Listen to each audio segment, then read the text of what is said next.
Assalamualaikum warahmatullahi wabarakatuh. Kembali lagi di channel Muslim Cerdas.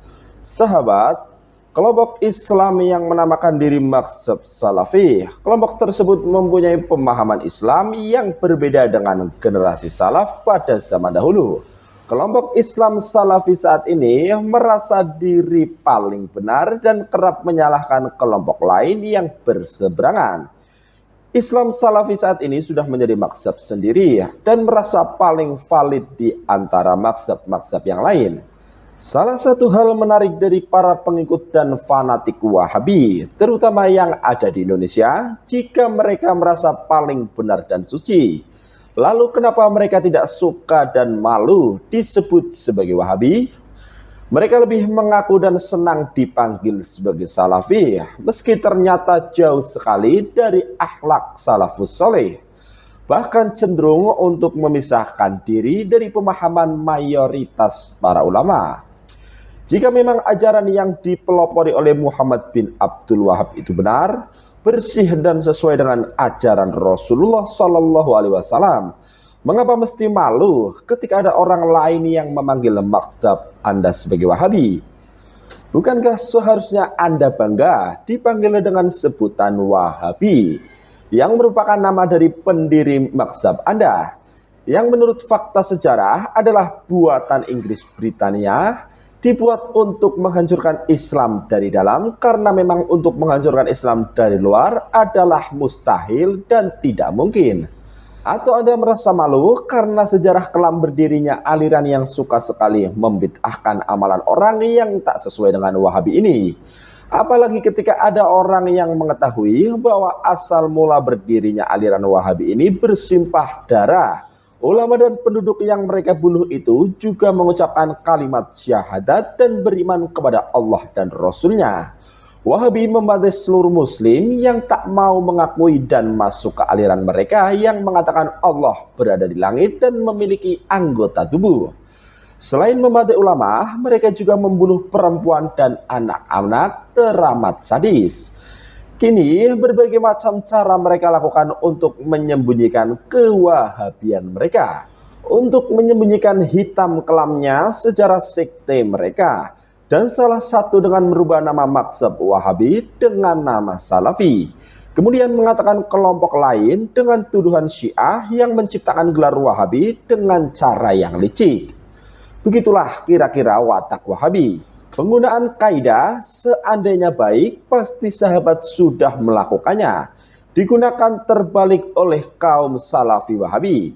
Bahkan dahulu digunakan oleh orang musyrik untuk mengejek Islam tidak benar. Namun sekarang malah digunakan untuk membid'ahkan oleh kaum Wahabi. Kaidah tersebut hanya sebuah akal-akal yang mana digunakan untuk mematahkan atau menyalahkan amaliyah muslim di Nusantara. Sederhananya, kaidah tersebut terlalu dipaksakan penggunaannya untuk menyalahkan amaliyah Islam di Nusantara. Sebenarnya, amaliyah di Nusantara memiliki landasan normatif yang sangat kuat. Kaidah seandainya baik diambil oleh golongan Salafi Wahabi dari tafsir Ibnu Katsir untuk mengomentari surat Al-Ahqaf ayat 11. Yang artinya, adapun ahlus sunnah wal jamaah, maka mereka mengatakan tentang segala perbuatan dan ucapan yang tidak dilakukan oleh sahabat, bahwa itu adalah bid'ah, karena kalau memang baik tentu para sahabat sudah mendahului kita. Sebab sesungguhnya mereka tidak meninggalkan sesuatu kebaikan pun kecuali langsung mengerjakannya. Sebagai sebuah tafsir, pendapat Imam Ibnu Katsir dapat menjadi rujukan kuat para kaum ahlus sunnah wal jamaah. Muslim di Nusantara banyak mengkaji dan merujuk kepada kitab tafsir beliau. Namun parahnya, orang Salafi Wahabi melakukan politisasi dalil untuk membid'ahkan amalan muslim di Nusantara dengan dalil tersebut. Bantahan terhadap kaidah seandainya baik untuk tidak digunakan sebagai generalisir adalah sebagai berikut. Tidak akan ditemukan dalil di Al-Quran dan hadis yang mendukung bahwa semua tindakan yang tidak dilakukan oleh sahabat bid'ah dan sesat. Pasalnya, di era modern sekarang, Muslim bisa merujuk kepada pendapat para tabi'in. tidak menjadi masalah kecuali direcoki oleh kaum Salafi Wahabi. Standar kebaikan bukan hanya merujuk pada sahabat Nabi Shallallahu Alaihi Wasallam, namun juga merujuk kepada 3 masa, yaitu masa Rasulullah, masa sahabat, dan masa tabi'in, sebagaimana sabda Rasulullah Shallallahu Alaihi Wasallam, yang artinya manusia yang terbaik adalah di masaku, lalu yang setelah mereka, lalu setelah mereka. Hadis Bukhari Muslim. Nabi Shallallahu Alaihi Wasallam tidak menunjuk pengganti sebagai khalifah, namun Abu Bakar melakukan demikian dengan menunjuk Umar bin Khattab mendiri Baitul Mal atau kas negara pada masa pemerintahan Umar bin Khattab adalah baik, namun tidak dilakukan pada masa Khalifah Abu Bakar As-Siddiq. Apakah ada tuduhan dari kaum Sunniyah bahwa Umar lebih utama dari Abu Bakar? Tentunya tidak. Umar bin Khattab pun memerintahkan untuk menertibkan sholat tarawih di belakang satu imam. Ubay bin Ka'ab, semua orang Islam maklum bahwa tarawih tersebut baik. Namun kenapa Abu Bakar tidak melakukannya?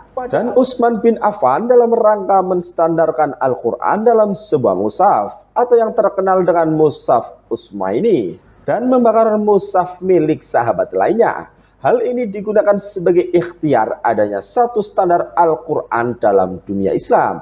Namun hal demikian tidak dilakukan oleh Abu Bakar atau Umar bin Khattab. Maka generalisir kaum Salafi Wahabi dalam memahami adalah berasal dari klaim salah yang diteruskan. Kaidah ini berasal dari Ibnu Katsir, namun kemudian digunakan sebagai alat untuk membid'ahkan orang-orang Islam, bahkan mengkafirkan orang Islam.